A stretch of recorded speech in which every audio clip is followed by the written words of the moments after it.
Welcome back to ED academy. My self Tejaswita और आज हम लोग यहाँ पर बायोलॉजी क्लास 10th का चैप्टर कंट्रोल एंड कोऑर्डिनेशन का नेक्स्ट पार्ट कंटिन्यू करने जा रहे हैं। तो जैसा कि प्रीवियस चैप्टर में कंट्रोल एंड कोऑर्डिनेशन में हमने ऑलरेडी एंडोक्राइन ग्लैंड्स को डिस्कस कर लिया था और मैंने कहा था control and coordination in human beings is divided into two part, that is endocrine gland in nervous system. Endocrine gland जितने भी ग्लैंड्स ह्यूमन बॉडी में सिचुएटेड है, कहाँ कहाँ किस किस पोजीशन पे situated and what are the functions we have already discussed in our last lecture. आज हम लोग यहाँ पर कंट्रोल एंड कोऑर्डिनेशन का नेक्स्ट लेक्चर जो कि क्या है, नर्वस सिस्टम को यहाँ पर डिस्कस करने जा रहे हैं। ठीक है, तो आइए स्टार्ट करते हैं ह्यूमन नर्वस सिस्टम को और देखते हैं कि बेसिकली नर्वस सिस्टम एक्चुअली क्या होता है। ठीक है, कि ह्यूमन नर्वस सिस्टम क्या होता है। तो देखिए ऑलरेडी अपने कंट्रोल एंड कोऑर्डिनेशन में मैं काफी चीजें आप लोगों के साथ डिस्कस कर चुकी हूँ, एक बार फिर से मैं उन्हें रिपीट करना चाहूंगी। अगर आप लोग बाहर से कुछ देखते हैं और आपके 5 सेंसरी ऑर्गन्स उसको फील करके अपने ह्यूमन ब्रेन पर भेजते हैं, that is known as receptor. And human brain उसको अंडरस्टैंड करके आपकी बॉडी को वापस से कोई मैसेज भेजता है कि कोई एक्शन परफॉर्म करना है, उसे हम बोलते हैं इफेक्टर। तो बोथ रिसेप्टर और इफेक्टर जो वर्क करते हैं, इसमें जो इंफॉर्मेशन ब्रेन पे ट्रांसमिट होती है और अगेन वापस ब्रेन पर आती है, इसको कौन बेसिकली करता है, that is known as human nervous system. हम बोल सकते हैं कि हमारे ह्यूमन बॉडी में कंप्लीट कंट्रोल एंड कोऑर्डिनेशन की जो एक्टिविटी टेक प्लेस होती है वो किसके थ्रू होती है, नर्वस सिस्टम के थ्रू फॉर्म होती है। ठीक है, तो नर्वस सिस्टम बेसिकली क्या है कि एक ऐसा सिस्टम जिसके अंदर हम लोग कोई भी इंफॉर्मेशन हमारी ब्रेन तक और ब्रेन से वापस हमारी बॉडी को भेज सकते हैं। वो एक नेटवर्क जो फॉर्म होता है उसे हम क्या कहते हैं, नर्वस सिस्टम। इस नर्वस सिस्टम के अंदर कुछ स्पेशलाइज्ड सेल्स होती है जो इस फंक्शन को परफॉर्म करेगी। कौन सा फंक्शन, मैसेज को ब्रेन तक भेजना और ब्रेन से वापस हमारी बॉडी को भेजना, स्टिमुलस भेजना। तो वो स्पेशलाइज्ड सेल जो इस फंक्शन को परफॉर्म करती है, that is known as neuron. तो हम ये भी बोल सकते हैं कि हमारी बॉडी के अंदर जो इलेक्ट्रिकल सिग्नल्स होते हैं, sending electrical signals called nerve impulses, मतलब हमारी बॉडी के अंदर नर्वस सिस्टम का स्ट्रक्चरल और फंक्शनल यूनिट ऑफ जो लाइफ होता है नर्वस सिस्टम का, उसको हम बोलते हैं न्यूरॉन। जो कि क्या करती है, इलेक्ट्रिकल सिग्नल्स को कहाँ ट्रांसमिट करती है, हम इलेक्ट्रिकल सिग्नल को हमारे ब्रेन तक ट्रांसमिट करती है in the form of nerve impulses. ठीक है, तो नर्व सेल बेसिकली न्यूरॉन को नर्व सेल भी बोलते हैं। वो मैंने अभी जस्ट बताया आपको कि हमारे नर्वस सिस्टम की स्ट्रक्चरल और फंक्शनल यूनिट ऑफ क्या है, नर्वस सिस्टम के न्यूरॉन। ठीक है, तो बेसिकली ये न्यूरॉन का फंक्शन है और ये क्या करता है वो मैंने आप लोगों को बताया। थोड़ा सा न्यूरॉन के बारे में इतनी सी जानकारी ले लेते हैं कि ये कहाँ सिचुएटेड होती है, इसकी क्या लेंथ होती है, क्या बेसिकली ये फ्रॉम चाइल्डहुड टू एडल्टहुड क्या बेसिकली इसका लेंथ होता है, वो सारी चीजें हम लोग डिस्कस कर लेते हैं। तो हमारे ह्यूमन बॉडी के अंदर सबसे लॉन्गेस्ट सेल ही ये मानी जाती है। अबाउट लास्ट इसकी जो लेंथ जाती है वो होती है 1 मीटर। ठीक है ना, neuron does not divided after it's formation. एक बार बनने के बाद ये अपने आप को डिवाइड नहीं करती है because of longer length and lack of centriole. This is the very important point कि ये एक बार अपने आप को बनाने के बाद, यानी कि एक बार अब जब बॉडी में इसका फॉर्मेशन हो जाता है, इसकी लॉन्गेस्ट लेंथ 1 मीटर होने के कारण ये अपने आप को बार बार डिवाइड नहीं कर पाती है, बार बार नहीं डिवाइड ही नहीं कर पाती है। हमारी बॉडी के अंदर about 12 billion neurons are in human body. हमारी ह्यूमन बॉडी के अंदर कितने न्यूरॉन प्रेजेंट है, 12 बिलियन, पूरी ऑल ओवर द बॉडी ये सिचुएटेड है। और at the highest number of nerve cell is found जब हमारा बर्थ होता है, जब हम लोग चाइल्ड फॉर्म में जब बर्थ लेते हैं, उस टाइम पर सबसे ज्यादा नर्व सेल हमारी बॉडी के अंदर प्रेजेंट होता है। ठीक है, तो बेसिकली नर्व सेल क्या करेंगे, जो कुछ भी हम लोग एक्सटर्नली देखते हैं, कुछ फील करते हैं, तो इंफॉर्मेशन इलेक्ट्रिकल सिग्नल की फॉर्म में, जिसको हम बोलते हैं नर्व इंपल्स, उसको ब्रेन तक भेजना और इन द फॉर्म ऑफ क्या बोलेंगे उसको हम लोग, रिसेप्टर। और अगेन वापस से मैसेज कहाँ आता है, ब्रेन के पास, तो बॉडी के पास आता है, brain to body, known as effector. तो वो सारे के सारे इलेक्ट्रिकल सिग्नल को भेजने का काम जो काम होता है वो कौन करता है, न्यूरॉन। 1 मीटर इसकी लेंथ होती है, longest cell of human body. और हम और लेंथ की बात करें तो नैनोमीटर से 1 मीटर तक की इसकी लेंथ जाती है। और चाइल्ड बर्थ के टाइम पर सबसे ज्यादा नंबर ऑफ न्यूरॉन्स हमारी बॉडी में प्रेजेंट होते हैं और अप्रोक्सीमेट बात करें तो 12 बिलियन ह्यूमन बॉडी के अंदर ये प्रेजेंट होते हैं। तो बेसिकली देखिए आप लोगों का ये न्यूरॉन आप लोगों को दिख रहा है और ये इस तरीके से इसका स्ट्रक्चर होता है और मैं एक एक चीजें आप लोगों को इसके साथ डायग्राम के साथ डिस्कस करने जा रही हूँ। ठीक है, अब देखिए स्ट्रक्चर हम डिस्कस करने जा रहे हैं। तो यहाँ पर जो कुछ भी पॉइंट्स आपको लिखे हुए हैं ये सारी की सारी चीजें मैं आप लोगों को क्या करने जा रही हूँ, डायग्राम के थ्रू एक्सप्लेन करने जा रही हूँ। तो आप लोग थोड़ा सा डायग्राम की तरफ कंसंट्रेट होकर देखिएगा, सारी थ्योरी में इसी एक्सप्लेनेशन इसी डायग्राम में आपको एक्सप्लेन करने जा रही हूँ। तो बेसिकली ये आप लोगों का न्यूरॉन है। सबसे पहले बात करते हैं बच्चों कहाँ से, ये जो स्ट्रक्चर आपको दिख रहा है ब्लू कलर वाला जो बॉडी स्ट्रक्चर आपको दिख रहा है इसको हम लोग क्या बोलते हैं, इसको हम बोलते हैं सेल बॉडी या फिर इसको हम लोग क्या बोलते हैं, सोमा। क्या बोलते हैं इसको, सेल बॉडी या फिर सोमा। इसके सेंटर में क्या सिचुएटेड है, न्यूक्लियस सिचुएटेड है। हर बॉडी के सेंटर में क्या सिचुएटेड है, न्यूक्लियस प्रेजेंट है। ये जो फॉर्मेशन आपको दिख रहा है ब्लू कलर का सिंपल ये वाला जिसपे मैं अंडरलाइन जिसपे मैं मार्क कर रही हूँ मार्कर से, ये वाला क्या कहलाता है आपका सेल बॉडी। ठीक है, इस सेल बॉडी के अंदर एक लिक्विड मटेरियल फिल है, उस लिक्विड मटेरियल को हम लोग क्या बोलेंगे, उस लिक्विड मटेरियल को हम लोग बोलेंगे, मैं आप लोगों के लिए यहाँ पे लिख देती हूँ, उस लिक्विड मटेरियल को हम लोग क्या बोलेंगे, साइटोप्लाज्म। अपार्ट फ्रॉम दिस इसके अंदर छोटे छोटे कुछ ग्रेनुअल्स प्रेजेंट होते हैं। देखिए यहाँ पर कुछ छोटे छोटे इस तरीके से साइटोप्लाज्म के अंदर कुछ ग्रेनुअल्स प्रेजेंट होते हैं जिसको हम लोग क्या बोलेंगे, उसे हम लोग बोलेंगे निसल ग्रेनुअल्स। क्या बोलेंगे इसे हम लोग, निसल ग्रेनुअल्स। ठीक है, तो ये थी आप लोगों की सेल बॉडी। सेंटर में है न्यूक्लियस, लिक्विड मटेरियल जो प्रेजेंट है वो क्या है आप लोगों का यहाँ पर साइटोप्लाज्म, और अंदर छोटे छोटे प्रोटीन से प्रोटीनेटेड हम बोल सकते हैं, प्रोटीन से मिलके छोटे छोटे डॉट्स प्रेजेंट है, कुछ दाने प्रेजेंट है जिसको हम क्या बोलेंगे, निसल ग्रेनुअल्स। ठीक है, अभी मैं बॉडी आप लोगों को एक्सप्लेन कर रही हूँ न्यूरॉन की। अब आप लोगों को थोड़ा सा दिख रहा होगा कि न्यूरॉन के स्ट्रक्चर के ऊपर कुछ इस तरीके से आपको बहुत सारी फाइन ब्रांचेस नजर आ रही है। ये देखिए आप लोगों को इस तरीके से काफी सारी ब्रांचेस नजर आ रही है, इनको हम लोग बोलेंगे डेंड्राइट्स। क्या बोलेंगे इनको हम लोग, डेंड्राइट्स।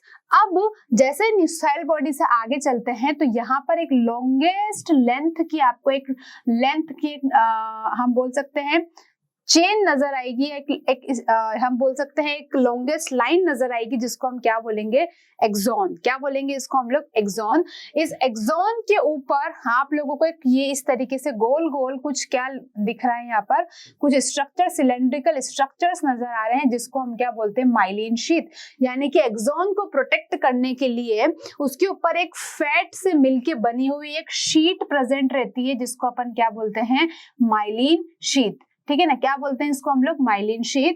अपार्ट फ्रॉम दिस यहाँ पर आप लोग देखिए एक्सॉन से ये जो बीच में ये जो गैप दिख रहा है आप लोगों को, इसको हम क्या बोलेंगे, यानी कि एक माइलिन शीथ से नेक्स्ट माइलिन शीथ के बीच का जो गैप है उसको हम लोग क्या बोलेंगे, नोड ऑफ रेनवियर। क्या बोलेंगे उसे हम लोग, नोड ऑफ रेनवियर। ठीक है, तो ये सारी चीजें हैं। उसके बाद जैसे एक्सॉन यहाँ पे खत्म होगा, लास्ट में आपको इस तरीके से टर्मिनल ब्रांचेस दिख रही है जो कि क्या होगी, एक्सॉन टर्मिनल। एक्सॉन टर्मिनल आप लोगों को जब लास्ट में दिखेंगे तो कुछ इनका स्ट्रक्चर थोड़ा सा ब्लॉब यानी कि बलून टाइप इनका स्ट्रक्चर हो जाता है। कुछ इस तरीके से ये अपने आप को क्या कर लेते हैं, स्वेल अप कर लेते हैं। तो ये जो पॉइंट्स है इन्हें अब क्या बोलेंगे, ये कहलाएंगे हमारे सिनेप्टिक नोड। ये क्या है हमारे सिनेप्टिक नोड। ठीक है, तो ये इसका स्ट्रक्चर था। अब इसकी हम एक एक करके फंक्शनिंग को डिस्कस करने जा रहे हैं, ये कैसे क्या वर्क करेगा, कहाँ पे किस तरीके से मैसेज इंफॉर्मेशन ट्रांसफर होगी, वो सारी चीजें हम लोग देखने जा रहे हैं। तो बेसिकली ये सेल की बॉडी है, सेंटर में न्यूक्लियस है, न्यूक्लियस के अंदर सेल की बॉडी के अंदर जो लिक्विड मटेरियल फिल साइटोप्लाज्म है, और छोटे छोटे यहाँ पर कुछ डॉट प्रेजेंट है जो कि प्रोटीन से मिलकर बने हुए निसल ग्रेनुअल से। ठीक है, अब देखिए लेट सपोज एक एग्जांपल ले लेते हैं कि सपोज अगर आप लोगों के ऊपर एक हॉट यूटेंसिल के अंदर यानी कि कोई गर्म पानी से भरा हुआ बर्तन आपके ऊपर फेंकने जा रहा है, था अब उस कंडीशन में क्या होगा, तो सबसे पहले आपकी बॉडी से 5 सेंसरी ऑर्गन तुरंत आपके ब्रेन पर क्या भेजेंगे, मैसेज सिग्नल भेजेंगे कि आपके ऊपर कोई क्या फेंकने जा रहा है। सेंसरी ऑर्गन्स ने वहां पे क्या भेजा, रिसेप्टर भेजा है कि कोई हमारे ऊपर गर्म पानी भेजने जा रहा है। तो देखिए यहाँ पर आपको जो फाइन डेंड्राइट्स मिल रही है, ये फाइन डेंड्राइट्स क्या करेगी, सब पूरी बॉडी से मैसेज को कनेक्ट करेगी, यानी कि सारे मैसेज इसके पास आएंगे एक डेंड्राइट से दूसरे डेंड्राइट पर, तीसरे डेंड्राइट पे, ये डेंड्राइट्स है, फाइन ब्रांचेस जो दिख रही है आपको, इन सभी डेंड्राइट्स पे इंफॉर्मेशन पहुंचेगी और फाइनली सेल बॉडी उस इंफॉर्मेशन को इस एक्सॉन के पास भेजेगी। एक्सॉन उस मैसेज सिग्नल को लेता हुआ जाएगा और फाइनली कहाँ लेके आएगा उसको, नर्व एंडिंग के ऊपर, जिसको हमने बोला है एक्सॉन टर्मिनल, यहाँ पे लेके आएगा। और यहाँ पे आने के बाद ये जो शॉर्ट आपको बलून लाइक स्ट्रक्चर्स दिख रहे हैं, इनमें कुछ केमिकल्स जो है केमिकल्स होते हैं, तो एकदम से वहां पर क्या करेंगे, इंफॉर्मेशन तुरंत क्या ट्रांसमिट करेंगे आपकी ब्रेन को कि आप लोगों के पास क्या, आपके ऊपर कोई क्या फेंकने जा रहा है, गर्म पानी फेंकने जा रहा है, तो आप उसके लिए आपका ब्रेन तुरंत आपको वहां से मैसेज कन्वे करेगा कि आप अपने आप को प्रोटेक्ट करने के लिए वहां से हट जाइए। तो यहाँ पर मैंने लिखा है कि डायरेक्शन ऑफ मैसेज ट्रेवल, कहाँ पे ट्रेवल कर रहा है आपका मैसेज, यानी कि ये जाएगा डेंड्राइट से सेल बॉडी पर, सेल बॉडी से एक्सॉन पर, एक्सॉन से जाएगा नर्व एंडिंग पर, और नर्व एंडिंग से आ जाएगा आपका एक्सॉन की टर्मिनल, जिसको हमने सिनेप्टिक नोड बोला है, और फाइनली मैसेज चला जाएगा आपकी पूरी ब्रेन पर। ठीक है, तो इस तरीके से आपकी पूरी बॉडी के अंदर क्या होगा, मैसेजेस जो है इलेक्ट्रिकल सिग्नल की फॉर्म में, नर्व इंपल्स की फॉर्म में क्या होते रहते हैं, ट्रांसमिट होते रहते हैं। ठीक है, फिर से एक बार मैं बोलूंगी कि सबसे पहले जो है ये डेंड्राइट्स, एक डेंड्राइट से दूसरे डेंड्राइट्स पे क्या पहुंचती रहती है, मैसेजेस पहुंचते रहते हैं, यानी कि एक डेंड्राइट दूसरे डेंड्राइट को मैसेज कन्वे करती है, दूसरे से तीसरे डेंड्राइट पे, इस तरीके से क्या होता रहता है, मैसेज का ट्रांसफर होता रहता है। फाइनली मैसेज जाएगा एक्सॉन पर, एक्सॉन एक लॉन्ग टर्मिनल, लॉन्ग एक हम बोल सकते हैं एक लॉन्ग इस तरीके से लेंथ की फाइबर है, जिसके ऊपर फैट से मिलकर बनी हुई एक शीट लगी हुई, जिसको बोलते हैं माइलिन शीट। इसका कलर होता है व्हाइट। जिस भी न्यूरॉन के ऊपर माइलिन शीट होती है उसको हम बोलते हैं माइलिनेटेड न्यूरॉन, और जिस न्यूरॉन के ऊपर माइलिन की शीट नहीं होती है उसका कलर होता है ग्रे, और उसको हम बोलते हैं नॉन माइलिनेटेड न्यूरॉन। ठीक है ना। अब एक माइलिन शीट से दूसरी माइलिन शीट के बीच में जो गैपिंग्स दिख रही है इसको हम लोग क्या बोलेंगे, नोड्स ऑफ रेनवियर। फाइनली जो मैसेज सिग्नल है यहाँ से ट्रांसमिट होने के बाद कहाँ चला जाएगा, नर्व एंडिंग के पास जाएगा, और मैसेज यहाँ पे सिनेप्टिक नोड आपके केमिकल्स को रिलीज करेंगे और आपके ब्रेन तक मैसेज कन्वे हो जाएगा कि आपके ऊपर कोई गर्म पानी फेंकने जा रहा है, और तुरंत ये डायरेक्शन यहाँ से वहां ट्रांसफर हुआ और अब अपने बॉडी को क्या कर लेंगे, वहां से प्रोटेक्ट करने के लिए वहां से साइड में हट जाएंगे। ठीक है, अब थ्योरी थी हम थोड़ी सी देख लेते हैं। सेल बॉडी, मैंने बताया सेल बॉडी को साइटोन भी बोलते हैं। उसमें क्या था, साइटोप्लाज्म था, न्यूक्लियस था, माइटोकॉन्ड्रिया थे, न्यूरोफाइब्रिल्स, ये सारी चीजें थी।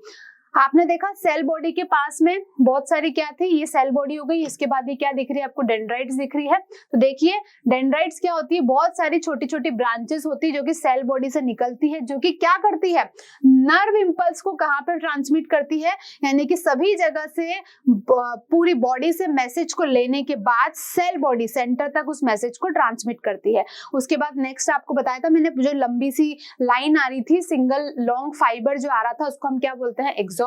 Axon single long cylindrical fibre है जो कि सेल बॉडी से स्टार्ट होता है, जो कि नर्व इंपल्स को सेल बॉडी से कहां पे लेके जा रहा है, आगे की तरफ लेके जा रहा है, जहां पे उसको भेजना, उसके ऊपर एक फैट से बनी हुई इंसुलेटिंग माइलिन की शीट प्रेजेंट होती है। ठीक है, नेक्स्ट देखिए, हमने ये देखा कि जो न्यूरॉन है वो एक न्यूरॉन से दूसरे न्यूरॉन क्या रहते हैं, चेन की फॉर्म में कनेक्टेड रहते हैं। सिर्फ एक न्यूरॉन तो है नहीं, हमने कहा अप्रोक्सीमेट हमारी बॉडी में 12 बिलियन न्यूरॉन्स प्रेजेंट है। तो पूरी बॉडी में प्रेजेंट होने के कारण एक न्यूरॉन दूसरे न्यूरॉन से क्या करता रहता है, कनेक्टेड रहता है, जिसके थ्रू मैंने बोला यहाँ पे आप लोगों को, each neuron receive impulse through its dendrite। Neuron को मैसेज कहां से मिलता है, डेंड्राइट से। ठीक है ना, और वो उसको पास करता है नेक्स्ट न्यूरॉन पे, यानी कि एक न्यूरॉन के डेंड्राइट से अगला न्यूरॉन क्या रहता है, कनेक्टेड रहता है। तो इस तरीके से यहाँ पर क्या होगा, काफी सारे न्यूरॉन एक दूसरे से क्या होंगे, कनेक्टेड होंगे। एक चीज और मैं बताना चाहूंगी आप लोगों को, जब एक न्यूरॉन का डेंड्राइट दूसरे न्यूरॉन से कनेक्टेड होगा, उस कंडीशन में जो छोटी सी बीच में जो गैप आती है उसको हम बोलते हैं सिनेप्टिक क्लेफ्ट। क्या बोलेंगे उसको हम लोग, सिनेप्टिक क्लेफ्ट। ठीक है ना, या फिर सिनेप्स भी हम उसको बोल सकते हैं। एक न्यूरॉन से दूसरे न्यूरॉन के बीच का जो गैप है उसको हम बोलेंगे synapse. The synapse act as one way valve, ये क्या करता है ताकि आप लोगों का मैसेज डेंड्राइट से सेल बॉडी और सेल बॉडी से कहाँ जाए, एक्सॉन तक जाए, यानी कि डायरेक्शन उसका क्या रहे, सिंगल डायरेक्शन रहे, ना कि डबल डायरेक्शन हो। इसके अलावा ऐसा क्यों होता है, क्योंकि वहां पर एक केमिकल सब्सटेंस जिसको हम बोलते हैं न्यूरोट्रांसमीटर सिक्रीट होता है, जो कि क्या करता है आपके मैसेज को सिर्फ कहाँ जाने के लिए मजबूर करता है, डेंड्राइट से सेल बॉडी, सेल बॉडी से एक्सॉन, एक्सॉन से नर्व एंडिंग, नर्व एंडिंग से सिनेप्टिक नर्व एंडिंग से सिनेप्टिक नोब। तो ये एक केमिकल होता है जिसके कारण मैसेज यहाँ पर या इस डायरेक्शन से इस डायरेक्शन में ही क्या करता है, ट्रेवल करता है, और वो केमिकल जाके कहाँ पे होते हैं, सिनेप्टिक नोब में जाते हैं और वो एकदम से रिलीज होते हैं ताकि मैसेज किसके पास पहुंच जाए, ब्रेन के पास पहुंच जाए। इस प्रोसेस को हम क्या बोलते हैं, ये हम बोल सकते हैं कि मैसेज एक ही डायरेक्शन में जाएगा, उसके लिए रेस्पॉन्सिबल न्यूरोट्रांसमीटर एक केमिकल वहां पर रिलीज होता है। ठीक है, उसके बाद आप लोग देखेंगे जो इंफॉर्मेशन मिलती है एक डेंड्राइट पे, ठीक है ना, तो वो क्या करती है, इलेक्ट्रिकल इंपल्स की फॉर्म में आगे बढ़ती है एक डेंड्राइट से दूसरे डेंड्राइट पे, और डेंड्राइट से जाती है साइटोन पे, और साइटोन से कहाँ जाती है, एक्सोन पे। फिर मैंने आप लोगों को बताया, देखिए यहाँ पर हेडिंग आ चुकी है कि फाइनली न्यूरॉन जो है नर्व सेल फंक्शन कैसे करती है। ऑलरेडी मैं डिस्कस कर चुकी हूँ डायग्राम में आप लोगों के साथ। एक्सोन से आने के बाद इलेक्ट्रिकल इंपल्स किसके पास चले जाते हैं, वहां पे तुरंत मैंने बताया केमिकल रिलीज होता है, न्यूरोट्रांसमीटर, जिसके कारण मैसेज कहाँ जाता है, सेल बॉडी से आगे की तरफ एक्सॉन टर्मिनल की तरफ ही जाएगा, डबल डायरेक्शन में इंफॉर्मेशन वहां पर कैरी नहीं होगा। तो एक्सॉन से इलेक्ट्रिकल इंपल्स एक उस न्यूरोट्रांसमीटर केमिकल की हेल्प से आगे जाएगा, सिनेप्स को क्रॉस करेगा और कहां पे जाएगा, नेक्स्ट न्यूरॉन के पास। तो इस तरीके से in this way nerve impulse travel in the body, इस तरीके से हमारे पूरी बॉडी के अंदर नर्व इंपल्सेस ट्रेवल होते हैं। और वो जो सिनेप्स है, सिनेप्स मैंने क्या कहा था, एक न्यूरॉन से दूसरे न्यूरॉन के बीच का जो गैप होता है सिनेप्स, वो अलाउ करता है इंपल्स को कि क्या हो, वो फ्रॉम न्यूरॉन टू एक से अगले के पास क्या हो, वो पहुंचे, यानी कि हमारे ब्रेन तक पहुंच चुके हैं। तो अब हमारे ब्रेन से वापस कहाँ आए, हमारी बॉडी तक वो वापस आए और हम कोई एक्शन परफॉर्म ले कि हमें अपने आप को प्रोटेक्ट करना है। ठीक है ना, तो ये उसकी थ्योरी थी। अब हम लोग देखते हैं बेसिकली ये नर्व इंपल्स के बारे में हम बात कर रहे हैं, तो ये मैंने आपको समझाया, इंफॉर्मेशन है, इसकी डेफिनेशन देख लेते हैं। नर्व इंपल्स वो इंफॉर्मेशन है जो कि केमिकल्स की फॉर्म में और इलेक्ट्रिकल सिग्नल्स की फॉर्म में कहां पास होती है, न्यूरॉन्स पे पास होती है। यानी कि नर्व इंपल्स एक इलेक्ट्रिकल सिग्नल का फॉर्म है, केमिकल का फॉर्म है, जो कि कहां ट्रांसमिट होती है, वो इंफॉर्मेशन को लेके जाती है, किस फॉर्म में, इलेक्ट्रिकल सिग्नल्स और केमिकल की फॉर्म में लेके जाती है और न्यूरॉन में उसको पास करती है। हम इसको ये भी बोल सकते हैं कि एक फिजियोकेमिकल मैसेज है। फिजियो और केमिकल इसलिए बोला क्योंकि यहाँ पर क्या हो रहा है, ड्यू टू फॉर्मेशन, वहां पे क्या हो रहा है, एक फॉर्मेशन हो रहा है मैसेज का ड्यू टू फिजियोकेमिकल मैसेज। मतलब यहाँ पर क्या हो रहा है, हम लोगों ने देखा और तुरंत वहां पर क्या किया, देखने के बाद कोई एक्टिविटी परफॉर्म करी, तो वहां पे तुरंत फॉर्मेशन हुआ किसी एक्टिविटी का of electrical due to wave like conduction. यानी कि अब जब मैसेज गया तो हमारे ब्रेन तक किस फॉर्म में जाएगा, इलेक्ट्रिकल सिग्नल्स के फॉर्म में जाएगा। नर्व इंपल्स को हमारी लाइफ का सीक्रेट भी कहा जाता है, क्योंकि इसी से तो सारी चीजें हम लोग फील कर पा रहे हैं और हमारे ब्रेन से बॉडी तक और बॉडी से ब्रेन तक मैसेज को कन्वे कर पा रहे हैं with the help of neuron. ठीक है, nerve impulse is form due to potential difference inside and outside the cell membrane of nerve cell due to sodium and potassium ion. देखिए interesting fact ये है कि बेसिकली ऐसा क्या हो रहा है हमारे बॉडी के अंदर कि तुरंत इंफॉर्मेशन सिग्नल ब्रेन तक जाता है और ब्रेन से वापस बॉडी पर आता है। तो ये यहाँ पर हमारी बॉडी के अंदर क्या होता है, हमारी जो सेल मेम्ब्रेन है बाहर से और अंदर और बाहर दोनों के बीच में, क्योंकि हमने फिजिक्स में पढ़ा है 2 पॉइंट के बीच में, अगर आप लोग सपोज आपके पास 2 पॉइंट है A और B, 2 पॉइंट के बीच में अगर आप किसी Q चार्ज को ले जा रहे हैं, आप सपोज पॉजिटिव Q चार्ज को कैरी कर रहे हैं, तो 2 पॉइंट के बीच में चार्ज को ले जाने में किया गया वर्क डन क्या कहलाता है, हमारा पोटेंशियल डिफरेंस। यानी कि potential difference denoted by V defined by W by Q, यानी कि Q चार्ज को ले जाने में किया गया work done known as potential difference. तो हमारे पास Q चार्ज कौन है, हमारा मैसेज सिग्नल जो है वो चार्ज है, उसको ले जाना जा रहा है बॉडी से ब्रेन तक, ब्रेन से बॉडी में। उसके लिए हम क्या कर रहे हैं, वर्क डन जो कर रहे हैं, क्योंकि दो पॉइंट है बॉडी और एक ब्रेन, उन दोनों के बीच में पोटेंशियल डिफरेंस जनरेट होता है, उसी वजह से वहां पर नर्व इंपल्स जनरेट होता है। और उसके लिए कौन से दो आयन रेस्पॉन्सिबल है, सोडियम और पोटेशियम आयन हमारी बॉडी में होना, प्रेजेंट होना बहुत ज्यादा जरूरी है। इन्हीं की वजह से नर्व इंपल्सेस वहां पर फॉर्मेशन होगा। नेक्स्ट देखिए, नर्व सेल के कौन कौन से टाइप्स होते हैं, जो न्यूरॉन हमने पढ़ा है उसके कौन कौन से टाइप होते हैं, बेसिकली उसके 3 टाइप होते हैं।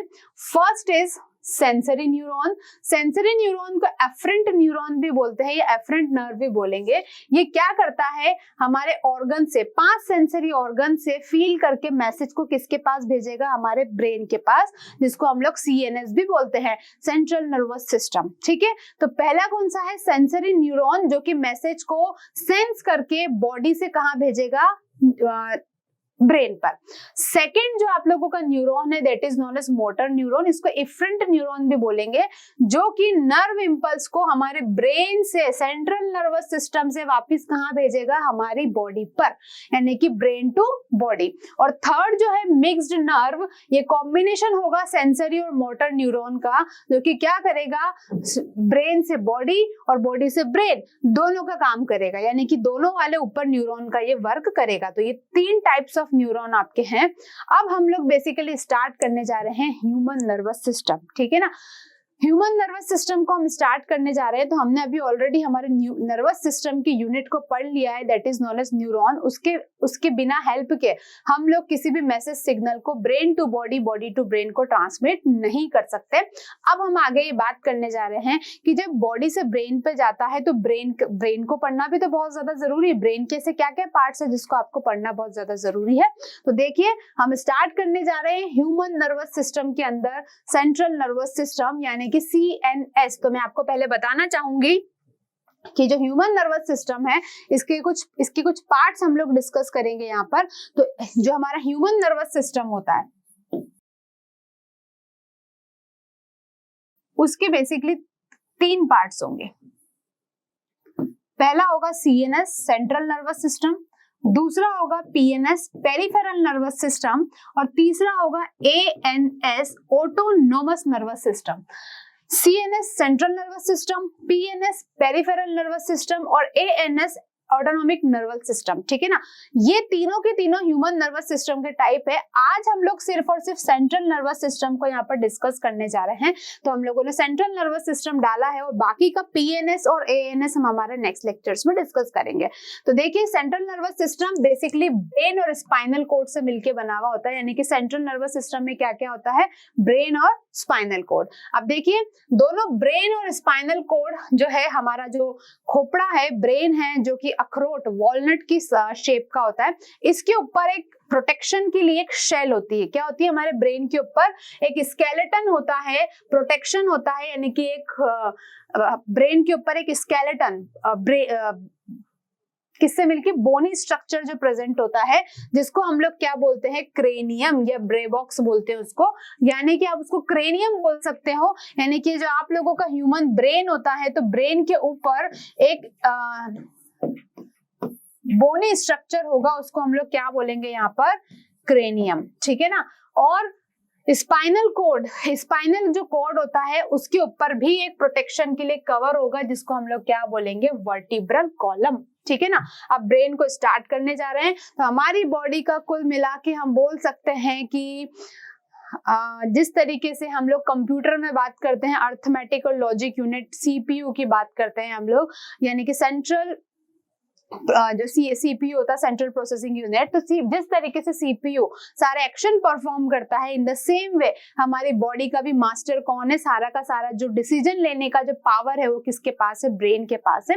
तो ब्रेन हमारी बॉडी का हाईएस्ट कोऑर्डिनेटिंग सेंटर है, यानी कि पूरी बॉडी को कैसे कोऑर्डिनेट करना है, कब क्या कौन सा फंक्शन परफॉर्म करके कौन सा डिसीजन वहां पर लेना है, वो सारा कौन करेगा, ब्रेन करेगा। तो हम लोग आइए ब्रेन को डिस्कस करते हैं। काफी इंटरेस्टिंग चैप्टर है, काफी इंटरेस्टिंग टॉपिक है जिसमें आप लोगों को पूरा ब्रेन का इंफॉर्मेशन मिलेगा, ब्रेन के अंदर कहाँ कितने क्या पार्ट्स होते हैं वो सारी चीजें हम लोग डिस्कस करेंगे। तो सबसे पहले हम लोग बताना चाहेंगे कि हमारे ह्यूमन ब्रेन को 3 पार्ट्स में डिवाइड किया गया है। तो मैं सबसे पहले आप लोगों को आगे बढ़ने से पहले ह्यूमन ब्रेन का स्ट्रक्चर आप लोगों के साथ एक्सप्लेन करूंगी। देखिए ये आप लोगों का ह्यूमन ब्रेन है। सबसे पहले आप लोगों को यहाँ पर दिख रहा होगा, इस ब्रेन के अंदर कुछ ऐसी बहुत सारी चीजें हैं जिसको हम लोग डिस्कस करेंगे। कुछ छोटी छोटी ऐसी भी चीजें हैं जो कि आप लोगों को बुक्स में नहीं दिखेगी पर हम लोग डिस्कस करेंगे। तो देखिए सबसे पहले हम लोग यहाँ पर देखेंगे कि हमारे ब्रेन के ऊपर एक बोनी स्ट्रक्चर प्रेजेंट होता है जिसको हम लोग क्या बोलते हैं, क्रेनियम। क्या बोलते हैं उसको हम लोग, क्रेनियम। उसके अलावा हमने हमारे ब्रेन को कितने पार्ट्स में डिवाइड किया गया है, 3 पार्ट्स में हमने उसको डिवाइड किया है, दैट इज नोन एज। सबसे पहले देखिए आप लोग, हमारे ब्रेन का यहाँ पे 3 पार्ट है। कौन कौन से? सबसे पहले जो ब्रेन का फ्रंट पार्ट होगा उसको हम लोग क्या बोलेंगे, फोर ब्रेन। मिड पार्ट को हम लोग बोलेंगे मिड ब्रेन, और लास्ट पार्ट को हम लोग क्या बोलेंगे यहाँ पर, हिंड ब्रेन। ठीक है ना। तो हमारे पास 3 पार्ट्स हैं, कौन कौन से, फोर ब्रेन, मिड ब्रेन और हिंड ब्रेन। ठीक है ना। तो यहाँ पे आप लोग देख सकते हैं जो आगे वाला पार्ट होगा उसको हम क्या बोलेंगे, फोर ब्रेन, बीच वाले पार्ट को हम लोग क्या बोलेंगे, मिड ब्रेन, और लास्ट वाला जो पार्ट है उसको हम लोग क्या बोलेंगे, हिंड ब्रेन। अब इसको हम लोग डिस्कस करने जा रहे हैं एक एक करके। देखिए 3 पार्ट से हमारे ब्रेन के, fore brain, mid brain, hind brain. ठीक है। तो ये इसके बेसिकली तीनों पार्ट्स हैं, fore brain, mid brain, hind brain. अब फोर ब्रेन को भी हमने अगेन 3 पार्ट्स में डिवाइड किया है, that is olfactory lobe, cerebrum, diencephalon. Second है मिड ब्रेन, बीच वाला पार्ट। थर्ड है hind brain, pons, medulla oblongata and cerebellum. ठीक है। तो ये इसके पार्ट्स हैं जिसको हम लोग क्या करेंगे, अब ह्यूमन ब्रेन के स्ट्रक्चर के साथ इसको हम लोग स्टेप बाय स्टेप क्या करेंगे, डिस्कस करेंगे। ठीक है। तो ये ह्यूमन ब्रेन के 3 पार्ट्स थे, और तीनों पार्ट्स जो हमने पढ़े, fore brain, mid brain, hind brain, इसको डिस्कस करने के लिए आप लोगों को एक एक पार्ट्स को अच्छे से पढ़ने के लिए आप लोगों को अपने नेक्स्ट लेक्चर में बने रहना पड़ेगा, जिसके लिए आप लोग पूरा ब्रेन को वहां पर पढ़ेंगे। ठीक है। तो आज हम लोगों ने पूरा न्यूरॉन का स्ट्रक्चर पढ़ा, ब्रेन को देखा, ब्रेन के 3 पार्ट्स थे, ये सारी चीजें हमने डिस्कस करी। ठीक है। आप लोग इस पूरे को पढ़ें और न्यूरॉन को अच्छे से समझे, उसके बाद हम लोग क्या करेंगे, ब्रेन की स्टडी करेंगे। तो ये वीडियो आप लोगों के लिए पूरा नर्वस सिस्टम को अच्छे से एक्सप्लेन करता है। आपको वीडियो पसंद आया हो तो इसे लाइक करें, शेयर करें, सब्सक्राइब करें, और इन्फॉर्मेशन अपने आगे की दोस्तों के साथ भी शेयर करते रहे, ताकि हम लोगों को भी आप लोगों के साथ पढ़ने और पढ़ाने का मोटिवेशन मिलता रहे। ठीक है। मिलते हैं अपने नेक्स्ट लेक्चर में, जिसमें हम लोग ह्यूमन ब्रेन्स के सारे पार्ट को स्टेप बाय स्टेप क्या करेंगे, डिस्कस करेंगे, और कहाँ पे कौन सा फंक्शन परफॉर्म होता है वो सारी चीजें डिस्कस करेंगे। तब तक आप लोग बने रहिए, पढ़ते रहिए, और ईडी एकेडमी के साथ अपनी एजुकेशन को कंटिन्यू रखें। Thank you.